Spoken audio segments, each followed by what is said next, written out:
Halo Fitness Mania, selamat datang di Dunia Derai. Kali ini kita ngobrol ngalor ngidul, tapi mudah-mudahan kali ada manfaatnya ya secara edukasi. Jadi ada satu istilah yang mengatakan bahwa yang membuat kita lapar adalah bukan karena kita belum makan, tapi yang membuat kita lapar adalah karena kita baru habis makan karbo. Nah, alasannya apa? Alasannya sebenarnya yuk kita buat satu investigasi nih sama teman-teman ya, karena kita nggak mau salah paham. Karena sering terjadi ada istilah yang mengatakan false belief gitu atau false identity terhadap diri kita. Jadi kesalahpahaman kita terhadap diri kita. Mas Ade, saya tuh orangnya selalu laparan. Saya orangnya tidak mengenal rasa kenyang. Nah, nanti kita buat satu investigasi kenapa gara-gara habis makan karbo, kok kenapa kita jadi kepengen makan. Dan bahkan the whole industry of fat loss atau weight loss itu tuh urusannya hanya gimana caranya bisa membuat kita supaya tidak punya nafsu makan. Makanya kenapa salah satunya GLP-1 produk termasuk salah satu drugs, termasuk salah satu produk yang paling populer yang sekarang semua pada mengkonsumsikannya tanpa kita mempertimbangkan sebenarnya ada dampak samping di balik konsumsi tersebut dan perlu ada prasyarat-prasyarat yang harus dipenuhi sebelum kita bisa memanfaatkan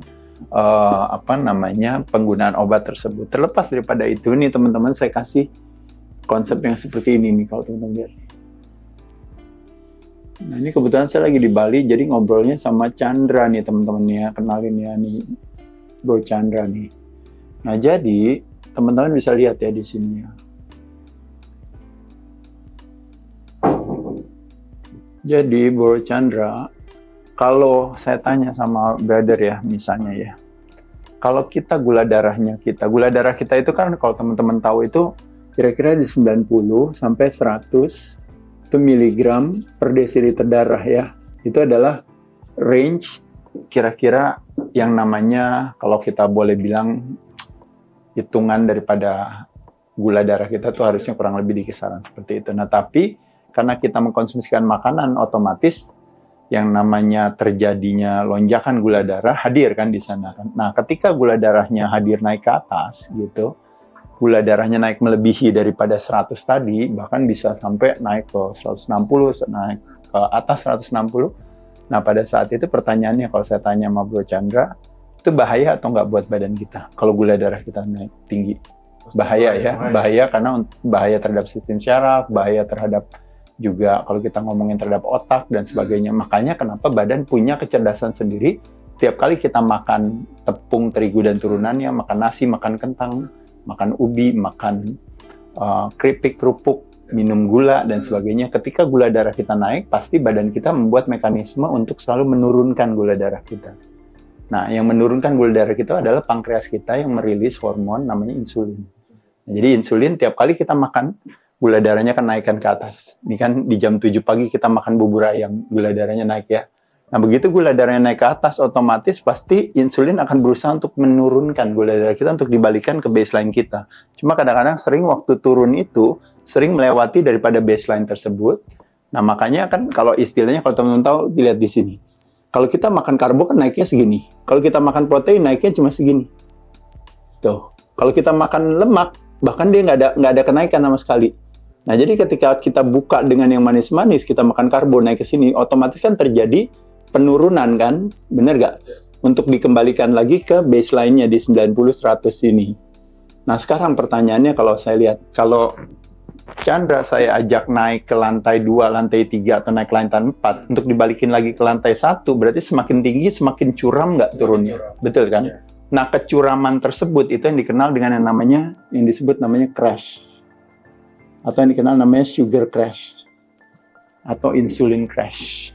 Nah, jadi ketika semakin tinggi lonjakan gula darah berarti kan semakin curam. Nah, curamnya turun ke bawah itu menginstruksikan kepada tubuh kita. Nah, jadi begitu dia tadi naik ke atas kan dia kan harus diturunin. Nah, tapi kalau dia jaraknya cuma lantai 1, turunnya berarti landai. Betul nggak? Tapi kalau seandainya dia lantainya mungkin bahkan lantai dasar nggak ada terjadi penurunan. Kalau kita makan lemak, kita makan protein di sini. Misalnya pagi kita makan telur, putih telur, kuning telur. Nah, tapi ketika kita makan rotinya, ketika makan mie-nya, ketika kita makan buburnya, otomatis lonjakannya kan naik tinggi. Nah, begitu lonjakan naik tinggi, begitu dia turun, ini jarak turun di sini, itu kurang lebih sekitar setengah jam sampai 1,5 jam. setelah kita makan. Nah, terjadinya penurunan ini makanya menginstruksikan kepada badan untuk apa instruksinya? Lapar, minta makan lagi, betul nggak? Karena udah pasti terjadinya penurunan itu. Jadi instruksi badan lapar ini karena terjadinya si sugar crash ini. Nah, sugar crash dia tidak mengenal mau kita ini baik hati, yang saya katakan ya, tidak sombong, rajin sholat, rajin sembahyang, rajin ke gereja. Dia nggak peduli. Begitu teman-teman makan bubur ayam, begitu teman-teman makan roti, begitu makan mie, begitu makan gula, berarti akan terjadi crashing ini, betul kan? Nah, crashing inilah begitu yang membuat makanya kenapa kita pada saat itu di jam 10 pagi kita mau makan lagi di coffee break, betul nggak? Nah, otomatis terjadi penurunan lagi 1,5 jam lagi, kira-kira berarti jatuhnya di kurang lebih setengah 12 jam 12, tapi untungnya ada makan siang. Nah, habis makan siang kira-kira gimana? Ngantuk lagi, bener gak? Ngantuk lagi, kepengen makan lagi gak di sini? Lapar lagi. Nah, makanya kenapa, tapi untung di jam 3 ada coffee break lagi kan? Nah, begitu turun lagi nanti jam 4:30, tapi untung udah boleh pulang kantor. Nah, pada saat itu biasanya pulang kantor ngapain? Nongkrong di mana? Di kafe, berarti naik lagi kan gula darahnya. Nah, pada saat itu dia turun lagi, berarti di jam 7, jam 7:30. Tapi untungnya ada makan malam. Nah, naik lagi, habis makan malam berarti ngantuk ya. Belum kalau ditambah kerja lagi sambil makan lagi kan turun lagi. Nah, jadi teman-teman bisa lihat gak di sini 1 2 3 4 5 6. Berarti terjadi elevasi atau kenaikan gula darahnya 6 kali, benar gak di sini? Nah, kenaikan 6 kali pasti akan diturunkan dengan terjadinya penurunan berkali-kali di sini. Benar gak? Iya, penurunan gula tadi melalui insulin diturunkan lagi kan. Nah, seringnya terjadinya penurunan tersebut, si crashing ini, berarti dia sampai berapa kali? Sampai 6 kali kan berarti kan? Bener ya? 1, 2, 3, 4, 5, 6, betul kan? Turunnya crashing itu, makanya wajar gak kalau kita akhirnya membuat satu yang namanya salah paham atau false identity kepada diri kita. Kita bilang bahwa, Mas Ade, saya orangnya senang makan. Saya tidak mengenal rasa kenyang. Padahal kalau kita lihat coba investigasi, loh, kamu kan tadi baru habis makan, tiba-tiba kamu diturunin gula darahnya. Habis itu kamu makan lagi, diturunin lagi gula darahnya. Habis makan lagi, turunin gula darah. Nah, ketika dia terjadi penurunan terus-menerus seperti ini, dia membuat satu identifikasi diri dia bahwa saya ini orang yang suka makan. Padahal sebenarnya apa yang terjadi? Bukan sifat dia, tapi dia under influence kehadiran karbo. Iya kan? Kayak istilahnya orang mabok, dia suka ketawa-tawa sendiri atau suka marah-marah. Oh, itu sifat dia atau bukan? Jawabannya bukan. Tapi itu adalah dia under influence alkohol, kan gitu kan? Nah, jadi dia mabok alkohol. Nah, berarti kalau di sini artinya mabok apa? Mabok karbo. Jadi makanya kenapa kalau kita mulai dengan karbo di awal, pasti kita akan diturunin. Makanya kenapa kita minta makan lagi. Makanya kenapa ini salah satu syaratnya yang saya katakan memulai awal kita baru habis bangun tidur, makanya disebut namanya breakfast. Apa breakfast artinya? Break artinya buka, fast artinya puasa. Berarti buka puasa setelah kita tidur 8 jam nggak masukin makanan. Nah, berarti buka puasanya tidak dengan yang manis-manis, betul nggak? Karena kalau dengan yang manis-manis berarti kita langsung mengaktifasi si roller coaster energi ini. Tapi kalau seandainya misalnya kita tadi makannya telur aja, terjadi nggak penurunan yang drastis ini? Nah, ketika tidak terjadi penurunan yang drastis, terjadi nggak kita kepengen mau makan lagi? Tidak. Makanya kita jadi bisa bertahan lebih lama. Jadi lebih kenyang lebih lama, pengosongan lambung lebih lama. Belum ditambah lagi, kalau kita konsumsi protein di awal, protein itu punya, ada istilahnya yang namanya thermic effect of food. Ini terminologinya. Yang mengatakan adalah bahwa, artinya apa di sini? Artinya badan perlu mencerna atau perlu menggunakan tenaga buat mencerna si protein tersebut, terutama dari hewani. Itu thermic effect of food-nya tuh tinggi. Jadi badan perlu membakar kalori untuk badan kita mencerna makanan. Saking susahnya mencerna protein, makanya kenapa akhirnya dengan thermic effect of food yang tinggi, kalau kita makan protein, makanya kenapa kita jadi cepat kenyang. Makanya dia merilis hormon kenyang, gitu. Hormon kenyang tuh ada namanya peptide YY, ada yang namanya CCK, ada yang namanya leptin. Nah, ya kan teman-teman tahu ya, ini semua. Nah, ini jadi semua hormon kenyang itu hadir sebagai sebuah konsekuensi karena kita mendahulukan si protein. Tapi yang ada kita mendahulukan karbo. Nah, jadi teman-teman bisa lihat nih di sini. Oh iya, ke satu itu. Kedua, ada juga kesalahpahamannya juga dengan kejadian seperti ini, yaitu adalah apa teman-teman sekalian lihat di sini. Nah, begitu kita naik ke turun lagi. Nah, setiap kali turun yang menurunkan selalu kan ada insulin. Setiap kali naik diturunin lagi berarti selalu ada insulin. Berarti insulin selalu diproduksi terus berkali-kali setiap hari. Benar nggak? Nah, jadi berarti ini 1, ini 2, ini 3, ini 4, ini 5, ini 6. Betul nggak? Jadi terjadi produksi insulin yang berlebihan, itu yang disebut namanya hyper. Nah kan kelebihan hyper ya, insulinemia. Apa itu terjadinya produksi insulin yang berlebihan? Terus-menerus pankreas kita harus memproduksi insulin. Terus-menerus pankreas kita produksi insulin. Nah, produksi insulin itu ibarat kayak Grab sama Gojek. Yang kerjaannya setiap kali ada penumpang diambil, ada penumpang diambil. Nah, dalam hal ini penumpangnya yang gula kan. Nah, cuma pertanyaannya, kelebihannya ini semua tadi kan diturunin kan gula darahnya. Nah, gulanya ini dibawa kemana nih teman-teman? Setiap kali diturunin gulanya dibawa kemana? Tahu nggak? Kalau Chandra tahu. Iya, dibawanya kemana? Begitu dia ambil kelebihan gula itu, ditaruhnya di mana? Lemak.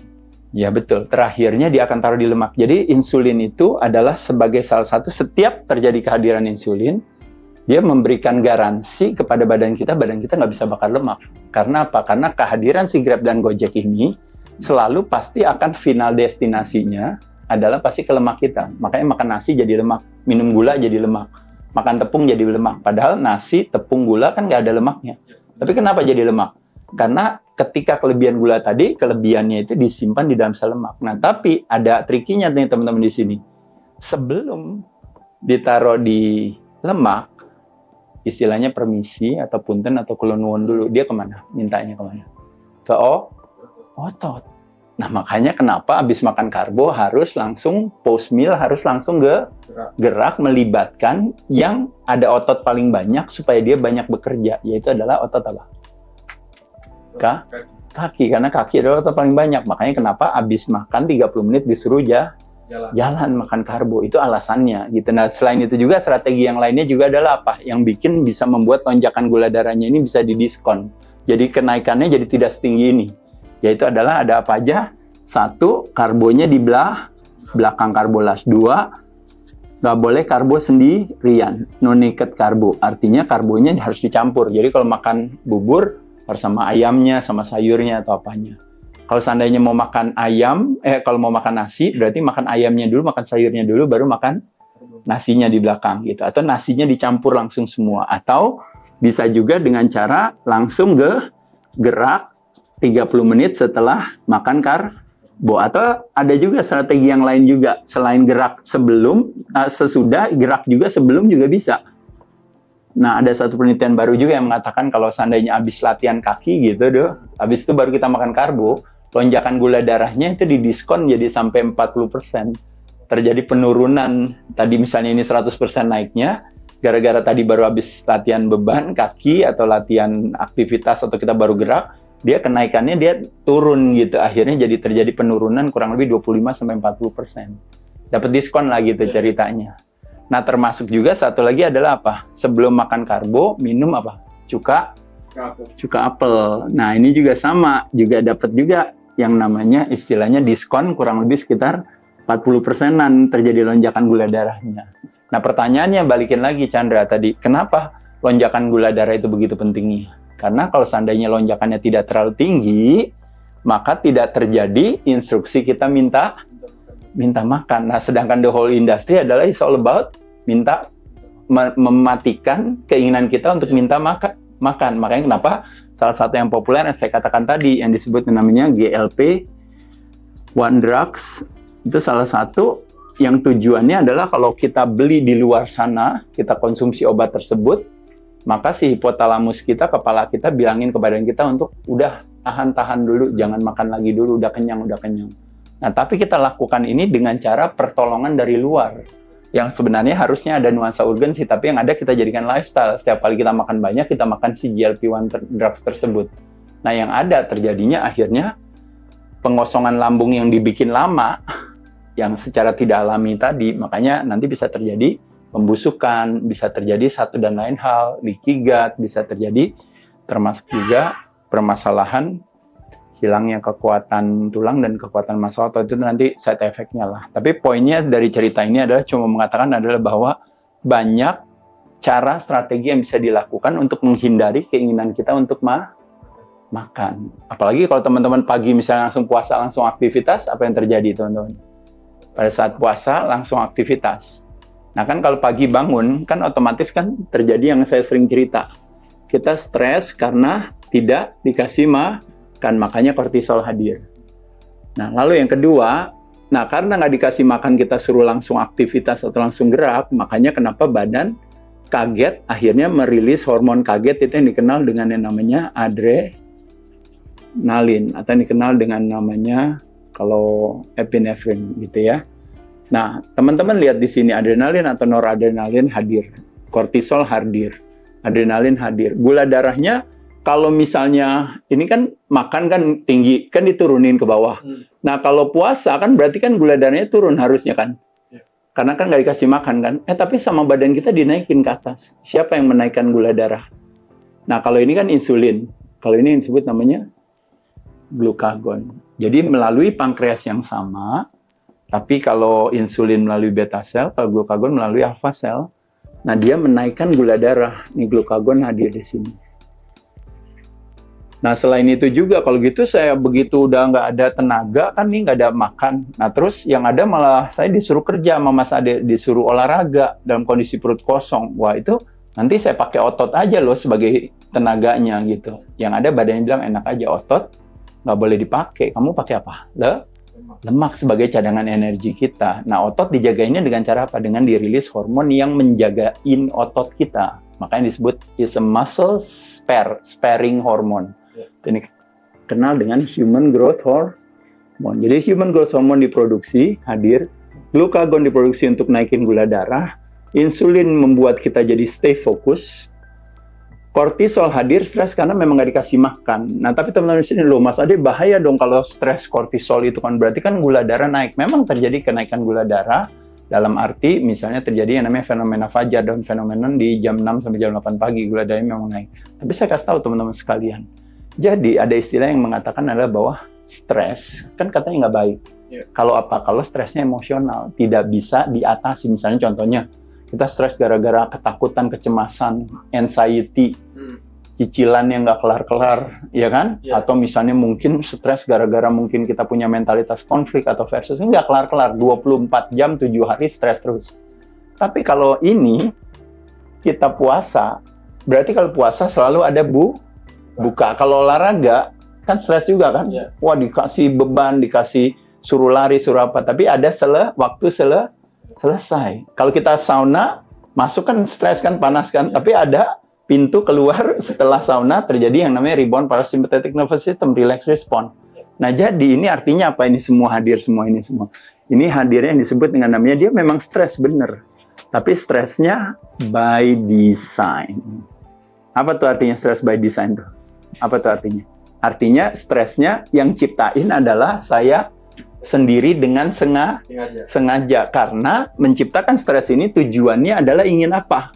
Ingin supaya badan pakai apa? Pakai lemak sebagai sumber alternatif, sumber energi lain. Nah, jadi kalau secara teoretisnya kalau teman-teman tahu, kumpulan yang namanya katekolamin ini, hormon stres ini berkumpul bersama, dia mencoba untuk mengaktifasi ada namanya hormon sensitif lipase di badan kita yang tujuannya adalah ngapain? Membreakdown si trigliserida tadi, akhirnya jadi tenaga. Nah, jadi kesimpulannya, ada istilah yang mengatakan bahwa Mas Ade, karbo kan berarti penting dong buat tenaga. Betul, cuma yang Chandra nggak tahu adalah apa?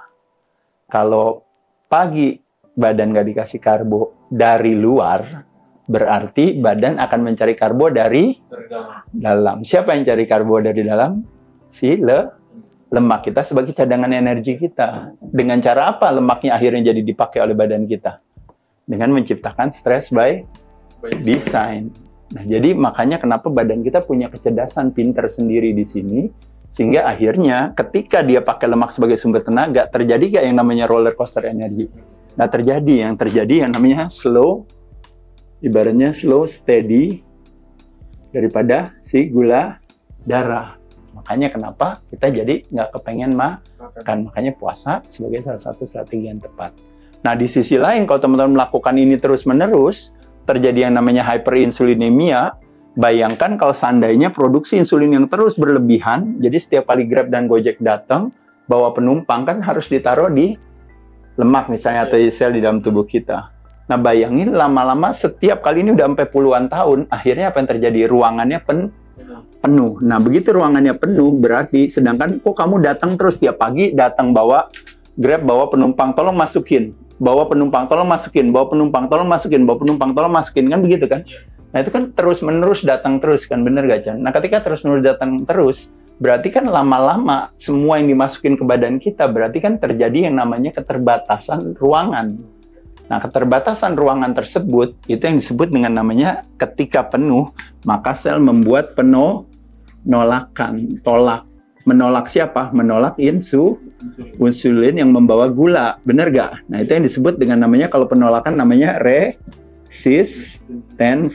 Nah, jadi terjadi resistensi insulin, makanya ketika penuh akhirnya pintunya ditutup. Nah, makanya apa yang terjadi ketika selnya menutup pintunya? Akhirnya semua makanan, atau semua penumpang, akhirnya semua ada di luar ruangan. Nah, di luar ruangan artinya berarti pembuluh darah kita, gula darah kita berarti mendadak jadi naik, padahal nggak makan. Nah, sedangkan selama ini kan kita kepengen kalau bisa pembuluh darah kita kan kalau bisa kan selalu turun. Tapi ini kan udah nggak bisa diturunin lagi. Jadi akhirnya gula darahnya mendadak jadi naik. Itu yang disebut dengan namanya apa, teman-teman sekalian? Gula darah puasanya padahal nggak makan, tapi gula darahnya naik, fasting glukosnya naik. Nah, begitu gula darahnya naik kan menjadi bahaya. Itu yang disebut dengan namanya hyperglikemia.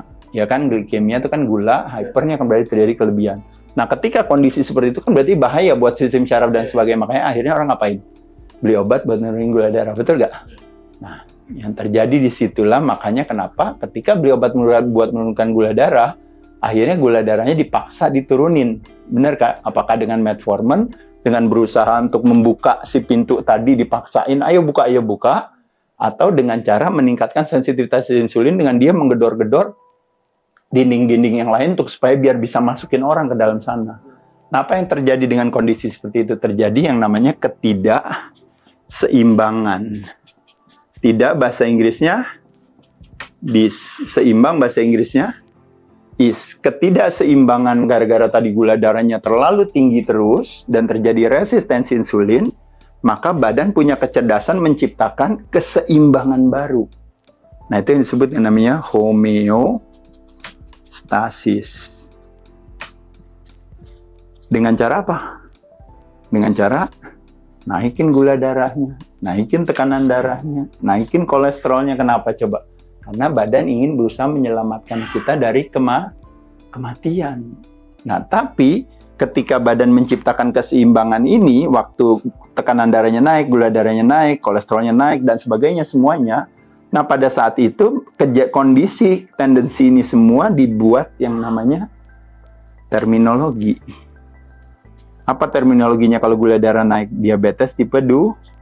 Kalau tekanan darah naik disebut hipertensi. Kalau tadi kelebihan gula, akhirnya pakai obat menurunkan gula, diturunin, akhirnya disimpan di dalam lemak yang tidak didesain untuk ada lemak di sana.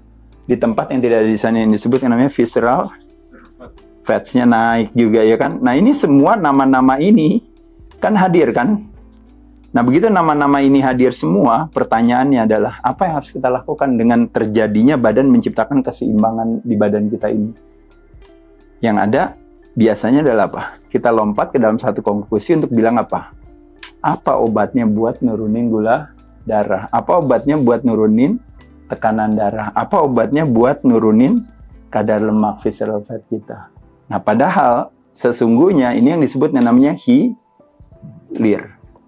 Padahal kalau kita mau balik ke akar permasalahan, itu disebutnya namanya hulu. Apa itu permasalahannya? Kalau di hulu, permasalahannya adalah karena apa? Yang tidak dikontrol. Betul. Makanya kenapa dia harus puasa, makanya dia harus kontrol karbo, makanya dia harus prioritas protein, makanya dia harus selektif terhadap lemak, betul kan? Ya. Tapi dia nggak melakukan itu, dia fokusnya malah makan obat di belakang. disinilah terjadi kesalahpahaman lagi ketika apa? Ingat gak? Kalau saya tanya sama Chandra misalnya punya adik atau punya anak nanti, kalau seandainya nilai matematikanya jelek, nilai fisikanya jelek, berarti apa yang harus dilakukan? Harus apa? Kita suruh mereka untuk belajar. Betul gak? Tapi yang ada nggak disuruh belajar, disuruh ngapain? Kita mesti cari jawaban soal. Dengan dikasih jawaban soal, maka dia nilainya nanti bisa bagus, betul gak? Karena ini kan nilainya kan jelek semua kan tadi kan. Oh, kok tekanan darahnya kok nggak sesuai dengan nilainya, standarnya. Kok gula darahnya nggak sesuai dengan nilai standarnya. Makanya dia menggunakan jawaban soal tadi. Nah, padahal secara logika, kalau saya ngomong ini seperti itu, udah kita cari aja jawaban soal.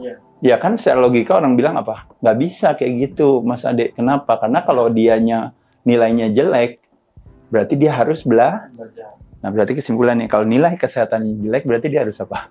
Belajar. Belajarnya artinya apa? Merubah perilaku kitanya. Dari perilaku makan, dari perilaku gerak, dari perilaku berpikir, paham kan? Tapi yang ada kita malah sibuk nyari jawaban soal. Nah, balik lagi kalau saya tanya, kalau jawaban soal bisa gak bikin angka kita jadi lebih baik? Kalau misalnya kita beli jawaban soal, bisa gak bikin angka kita jadi lebih baik? Bisa. Betul. Bisa lulus juga gak akhirnya? Bisa. Betul. Tapi pertanyaan, bisa pinter gak? Enggak. Paham ya? Nah, sekarang saya ulang lagi.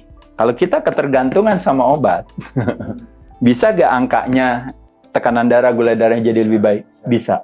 Seolah-olah jadi lulus gak, bener gak? Seolah-olah, oh jadi aman, seolah-olah betul pertanyaannya. Tapi apakah sehat atau enggak? Paham ya? Ngerti ya? Nah, jadi disinilah yang saya mau katakan, jadi tidak boleh salah paham. Kenapa terjadi kesalahpahaman? Karena kita tidak menyadari bahwa sesungguhnya intervensi medis sesungguhnya adalah mulia adanya. Dia ada kebakaran, makanya dia harus cepat dipadamkan. Dengan dipadamkan, selalu ada pesan tersembunyi yang selalu lupa untuk didengarkan, yaitu adalah ibu, kalau saya udah padamkan, ibu ingat lain kali, jangan tinggalin rumah, kompornya nyala, jangan tinggalin rumah, tapi listrik semua pada nyala, kabel berantakan, dan sebagainya. Nah, sama juga, setelah medikasi operasi reposisi, dokter selalu bilang sama pasiennya, ibu harus merubah perilaku. Mesti ngapain? Makannya dijaga lagi, diatur. Olahraganya ditingkatkan lagi. Jadi tidak mau ketergantungan sama obat. Disitulah makanya kenapa ketika kita cuek, tidak peduli atau ignorance, maka pada saat itu makanya kenapa kita jadi error. Dan ketika error, makanya kenapa kita jadi sakit. Ya benar gak? Nah, jadi ketika kita cuek nggak mau belajar sehat, makanya error. Ketika error, makanya sakit. Ketika sakit, kita malah cari jawaban soal. Nah, ketika kita cari jawaban soal, balik lagi, kita beruntung. Aduh, lega, berhasil di sini kan. Nggak lulus kan, jadi lulus gitu ceritanya. Cuma pertanyaannya adalah, itu akan tetap membuat kita cuek lagi, akhirnya error. Akhirnya sakit lagi, bolak-balik di sini terus. Nah, tapi ketika kita punya kesadaran bahwa kalau saya masa bisa sakit-sakitan terus, masa nilai saya bisa jelek terus. Jawaban soal nggak selalu ada dan nggak selalu benar. Dan bahkan harganya mahal. Akhirnya dia bilang, kayaknya udahlah saya nggak mau peduli sama jawaban soal lagi. Saatnya saya nomor 4 untuk belajar. Dan ketika kita belajar bersedia, ya udah kayaknya di luar sana ada jawaban daripada situasi itu. Pada saat itulah akhirnya ketika belajar diaplikasikan, akhirnya jadi apa? Error. Ketika belajar diaplikasikan jadi apa? Jadi power, kekuatan. Ada istilah yang mengatakan apa coba? Pengetahuan adalah kekuatan, tapi kekuatan sesungguhnya adalah ketika pengetahuan diaplikasikan. Nah, ketika pengetahuan diaplikasikan jadi kekuatan, nah pada saat itu nomor 6 artinya error being removed. Akhirnya errornya hilang, dan pada saat itu terjadi kesehatan, kelulusan, dan keberhasilan. Nah, jadi teman-teman sekalian, ini adalah 7 stage daripada perjalanan hidup kita. Kalau kita nggak pernah mau belajar di sini gitu. Fokusnya ke hilirnya, bukan ke hulunya.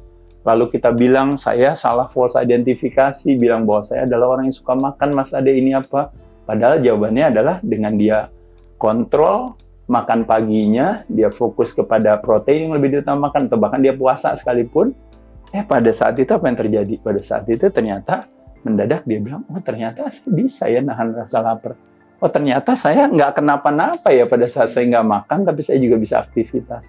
Oh ternyata apalagi yang lainnya, permasalahan resistensi insulin bisa saya atasi karena saya merubah pola perilaku dan sebagainya. Jadi jangan sampai teman-teman selalu jatuhnya di 1, 2, 3, minta jawaban soal dari orang, terakhirnya balik lagi ke sini lagi, bolak-balik di sini, akhirnya nggak kemana-mana. Makanya kenapa sampai tua, akhirnya permasalahan kesehatan terus-menerus yang mengganggu gitu, yang merongrong kita. Makanya kenapa saatnya untuk belajar di dunia derai ya salah satunya. Kurang lebih itu teman-teman ya. Paham ya Chandra? Ngerti ya? Semoga bermanfaat adanya. Dadah.